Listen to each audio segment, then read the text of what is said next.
Alors, en pratique, maintenant qu'on a vu les différentes caractéristiques d'un surdoué, en tout cas, certaines caractéristiques les plus largement répandues et qui nous intéressent en coaching, qu'est-ce qu'on peut en dire dans notre pratique de coach? Vous le savez, ils arrivent dans nos bureaux, nos zèbres, d'accord? Pour toutes les raisons qu'on a dit tout à l'heure, c'est relativement fréquent d'avoir un surdoué dans son bureau, mais qui ne s'affiche pas toujours comme tel. Donc ça peut être une première question à poser, c'est: il se passe quoi pour vous à côté de l'école ou à côté des études ou à côté de l'entreprise, entre autres sur les apprentissages et l'intelligence? Si vous sentez qu'il y a des choses particulières ou si les parents vous ont dit quelque chose, ça peut être intéressant. Maintenant, quelques bonnes pratiques, en tout cas celles que j'ai envie de partager avec vous, sur la relation entre le coach et le coaché. Je scinderai mes propositions en 4 axes: la relation avec le coach, la tête, le cœur et le corps. Finalement, c'est des zèbres, mais ça reste des êtres humains. Et nous sommes des zèbres ou pas, et nous restons des coachs. Donc on va jouer sur les 3 batteries. D'abord, relationnellement. Tout simplement les accueillir. Ça paraît tout simple. Et en même temps, les surdoués peuvent à la fois inconsciemment et parfois consciemment avoir envie de jouer dans la relation, se montrer comme différent. C'est une façon de rentrer en relation par le surdoué, c'est: vois comme je suis différent, est-ce que tu es capable de dealer avec moi? Donc c'est important de pouvoir les accueillir simplement, sans question et sans admiration forcée, la même admiration que pour un autre client. Je vous rappelle que l'admiration amène soit à un sentiment d'imposture, soit à la manipulation. Donc globalement, oubliez l'admiration, même pour quelqu'un qui arrive avec une capacité à penser formidable, accueillez-le juste comme il est. N'oubliez pas que derrière cette capacité à penser, il y a aussi des déficits. Et donc, si vous mettez énormément d'admiration sur la capacité à penser, vous risquez d'être déçu par les autres abords. Donc, pas de questions outrancières sur la surdouance, sur l'intelligence, sur le parcours, et simplement un accueil comme vous êtes capable de le faire, avec beaucoup d'humanité et de transparence. Deuxième recommandation que je vous invite à faire, c'est à être capable de faire la paix avec votre propre niveau d'intelligence. Ah, ça, c'est tout un programme. Et en même temps, c'est une question qu'il est intéressant de se poser. Où je me situe, moi, par rapport à mon intelligence? J'ai souvent, pour les personnes qui me disent « je veux être coach spécialisé pour les surdoués », je leur dis « très bien, passez le test ». Ah bon, pourquoi? Il faut être surdoué soi-même? Non, pas du tout. Il faut avoir vécu le test. Il faut s'être posé intimement ces questions de quel est mon niveau d'intelligence et comment je fais la paix avec ce niveau d'intelligence.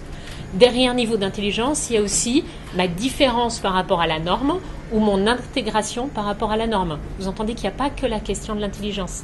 Il y a comment je suis comme les autres, à quel endroit je suis comme les autres, à quel endroit je suis différent des autres. Le fait de faire la paix avec sa propre intelligence permet d'accueillir la personne comme elle est et comme nous sommes, en lien tranquillement avec ça. Ça nous permet aussi de comprendre certains décalages qu'il peut y avoir parfois avec les surdoués que nous accompagnons et se sentir tranquille avec ça. Ça, c'était sur l'aspect relationnel. Accueillez-les et accueillez-vous aussi dans cette relation. Maintenant, d'un point de vue intellectuel, avec la tête. Avec la tête, qu'est-ce qu'on peut avoir comme bonne pratique en tant que coach de surdoué? La première, 80 à 90% des surdoués qui arrivent en coaching commencent par un bras de fer intellectuel. Ils vous posent des questions compliquées, attendent des explications pointues. Ils peuvent aller vous chercher tout de suite de prime abord sur des réflexions, des démonstrations, poser du doigt vos incohérences. Ça fait toujours plaisir, après une petite 10 minutes de relation, d'avoir quelqu'un qui vous dit « c'est pas très congruent ce que vous dites là ». Merci, je le sentais bien, mais c'est toujours sympa de pouvoir l'accueillir. C'est donc important d'accepter et de savoir que ce qu'ils viennent chercher chez vous, en fait, c'est « est-ce que tu es la bonne personne ?»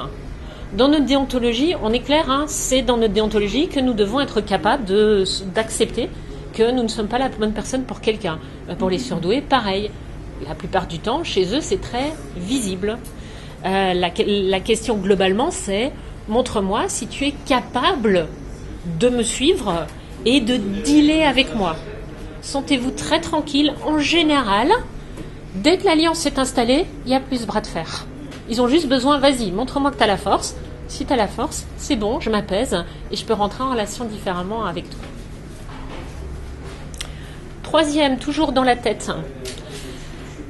La plupart des surdoués n'ont aucune difficulté, s'ils s'autorisent à le faire, à voir les possibles. On dit souvent, c'est Olivier d'ailleurs qui m'a donné cette image que j'aime beaucoup, que le coach, c'est quelqu'un qui marche sur le chemin avec son coaché et qui lui tient la lumière pour lui montrer quelles sont les voies possibles. La plupart des surdoués n'ont aucun problème. La position méta dans leur vie, ils l'ont déjà. Donc la question ne va pas tellement être de lever la lumière pour qu'ils voient tous les possibles, mais plutôt de l'abaisser pour dire « Ok, potentiellement, tu as 150 chemins. Très bien. Pour de vrai, dans les vraies probabilités, tu en as 3 devant toi. Tu choisis à gauche, à droite ou tout droit. » D'accord ? Donc tout ce que vous allez pouvoir faire pour les aider à jouer le rôle de l'entonnoir dans leur pensée, canaliser. Je ne reformule jamais autant que quand je suis avec un surdoué. D'accord ? Parce qu'il me propose plein d'idées, plein de digressions. Ok, on reformule en une phrase simple. Ça leur fait en général énormément de bien. Je vous l'ai dit tout à l'heure sur les caractéristiques du surdoué. En général, 100% des cas, ils ont des pensées parallèles. Vous allez devoir de toute façon jouer avec cette pensée parallèle. Une première façon, c'est juste de ne pas en tenir compte et de le faire travailler de le laisser travailler en sous-marin sur un sujet que vous ne connaissez en général pas. La deuxième, celle que moi je vous propose, c'est de vous dire j'oriente sa pensée parallèle sur quelque chose qui va servir notre coaching. En particulier, le partage des outils est formidable pour ça. Si vous leur expliquez les outils que vous utilisez avec eux, ils travaillent comme la plupart des clients en normal, comme d'habitude, et leur pensée parallèle est orientée vers comment l'outil qu'elle me présente concourt à l'objectif qu'elle me présente. Donc, ils travaillent 2 fois sur leur objectif. Moi, je dis, on a tout gagné. Ça, c'était sur le côté intellectuel. Acceptez le bras de fer, n'hésitez pas à limiter les possibles et partagez vos outils. Ils y prendront plaisir et au moins vous aurez canalisé la pensée parallèle. D'un point de vue émotionnel, je vous l'ai dit, hypersensibilité, grande imagination, pensée qui va très vite, dit aussi émotion qui va très vite. Émotion qui va très vite, c'est donc une inhibition une émotion qui est moins inhibée, qui est moins contenue. On a donc énormément de surdoués qui ont une émotivité incroyable, pas toujours facile à accueillir si on n'est pas préparé, parce que vous allez avoir des montagnes russes en permanence, que la personne essaye de canaliser comme elle peut avec les outils qu'elle a à sa disposition à ce moment-là, d'accord, et qui... donc elle essaye de les canaliser, elle a les outils ou elle n'a pas les outils. Et elle vient parfois chercher aussi en coaching un lieu où elle peut être elle-même avec ses débordements. Entendez que ça peut être des personnes plus émotives et donc calquez votre compteur d'émotivité pour savoir si c'est important ou pas. D'accord ? Vous êtes d'accord, en tant que coach, en général, ce qu'on se dit, c'est là, s'il y a une émotion, faut l'accueillir et en faire quelque chose parce qu'elle est entre guillemets inhabituelle ou pas. Ne calez pas l'échelle d'émotivité chez un surdoué sur celle d'autres clients. C'est probablement pas la même. Si vous avez quelqu'un qui se met en colère, c'est pas forcément signifiant. Posez-lui la question. Elle peut vous dire non, juste je suis surexcitée. Très bien. On accueille cette surexcitation et on ne On ne l'interprète pas, on ne le surinterprète pas. Et puis, n'hésitez pas à trouver les moyens pour vous de pouvoir accueillir cette émotion. Peut-être que le vendredi soir, vers 19h, c'est pas le meilleur endroit pour vous pour accueillir un surdoué. Vous n'êtes peut-être pas, vous, en état de fatigue ou en état émotionnel de pouvoir les accueillir. Ça se gère, on peut être stratégique aussi par rapport à cette question.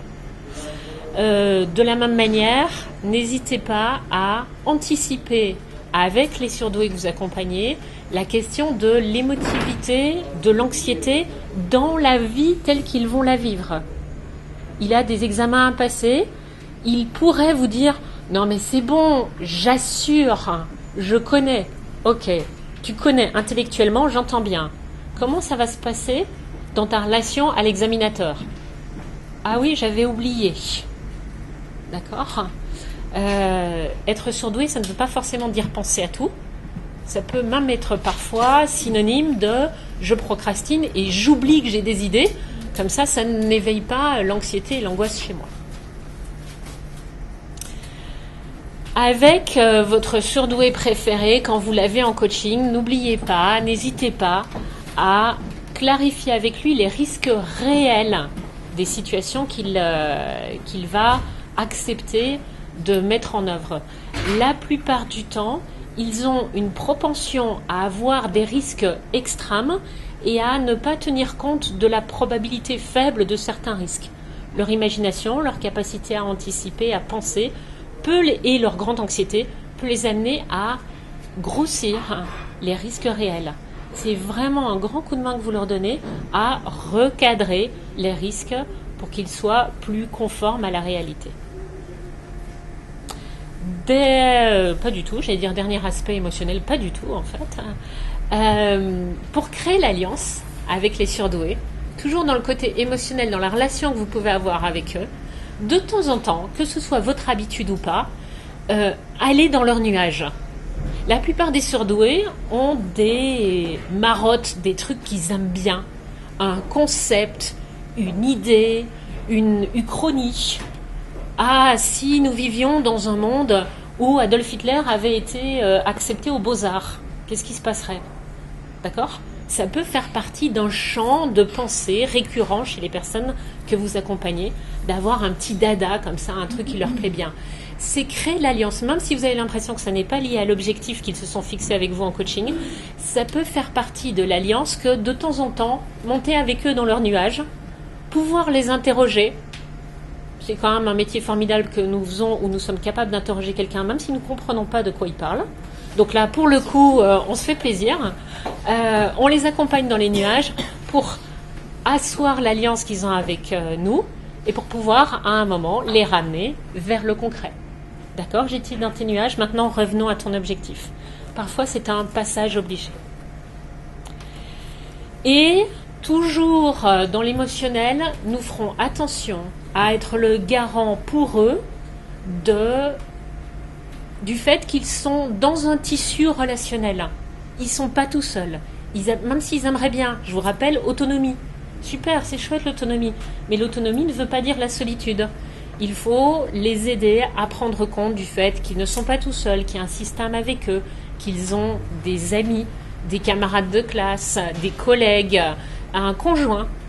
J'adore accompagner des surdoués adultes très bien intégrés avec une vie classique. Et à un moment, vous leur dites « Et votre conjoint, il en pense quoi ?»« Mon conjoint, il en pense quoi ?»« vous avez raison, en fait, il est un peu impacté par mon objectif. » Oui, c'est pas mal. Comment allez-vous lui demander ? Vous avez raison.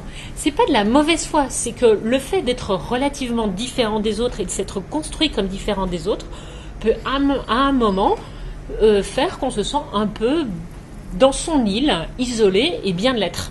Sauf que dans la vraie vie, ils ne sont pas isolés sur leur île.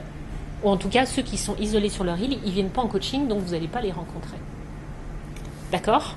Donc, allez voir avec eux dans leur nuage pour créer l'alliance, aidez-les à être en lien avec les autres, aidez-les à canaliser leurs émotions et leur anxiété, entre autres en canalisant les risques.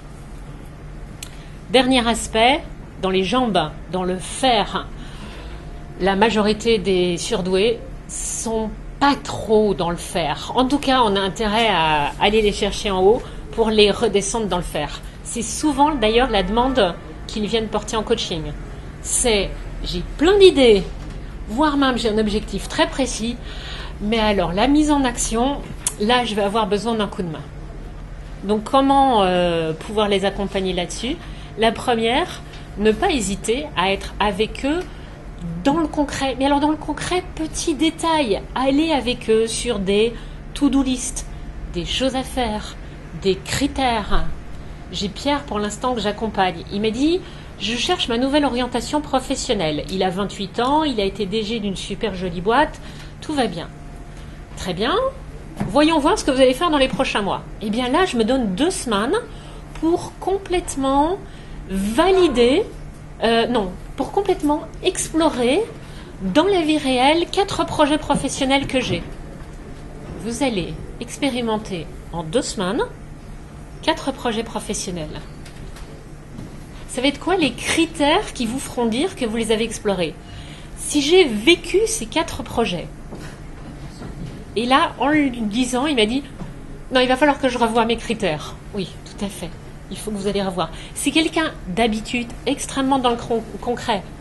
Et là, sa pensée a été beaucoup plus vite et il s'est dit que 2 semaines pour évaluer 4 projets professionnels dans la vraie vie, c'était large, d'accord? Donc n'hésitez pas à aller dans le petit détail, même si ça les agace. Ils vous en seront reconnaissants à la fin, parce qu'au moins ils auront fait des choses. Votre méta, votre capacité à prendre du recul et à voir en parallèle ce qui se joue pour votre client, n'hésitez pas à l'orienter vers son objectif. Le méta ailleurs sur d'autres choses pour ouvrir les pensées, il a l'habitude de le faire. C'est pas là où vous allez l'aider. Là où vous allez l'aider, c'est de mettre le méta au service de son objectif, au service de ce qu'il est venu chercher chez vous. Ou alors, vous proposez du coaching en 25 séances pour commencer. Parce qu'ils peuvent se perdre et ils peuvent vous perdre. Sauf si vous êtes toujours orienté objectif. Montrez-lui les limites de l'intellectuel. En termes de ressources, en termes de temps. J'ai eu un client toujours en réorientation, il m'avait dit qu'il voulait évaluer l'ensemble des métiers de l'ONICEP sur les 17 critères qu'il avait évalués comme importants pour lui. J'ai été alertée quand il m'a dit « je vous transférerai le fichier Excel ». Vous savez quoi? D'accord? Il l'avait commencé. Il avait fait les 400 entrées de métier et les 17 critères. Donc n'hésitez pas à leur rappeler à un moment que l'intellectuel c'est formidable, on ne peut pas tout résoudre par la pensée tout le temps, c'est pas possible. Parfois les émotions jouent en rôle. Gardez avec vous, gardez pour lui et avec vous le rapport de ses avancées. Ils sont extrêmement exigeants avec eux, ils ont donc plutôt tendance à voir tout ce qu'ils n'ont pas fait qu'à voir ce qu'ils ont fait. Donc soyez aussi le garant de toute leur réussite. En somme, intellectuellement, émotionnellement, relationnellement et dans le faire, soyez coach. Juste coach comme nous l'avons appris. Et c'est ça, globalement, dont les surdoués ont besoin.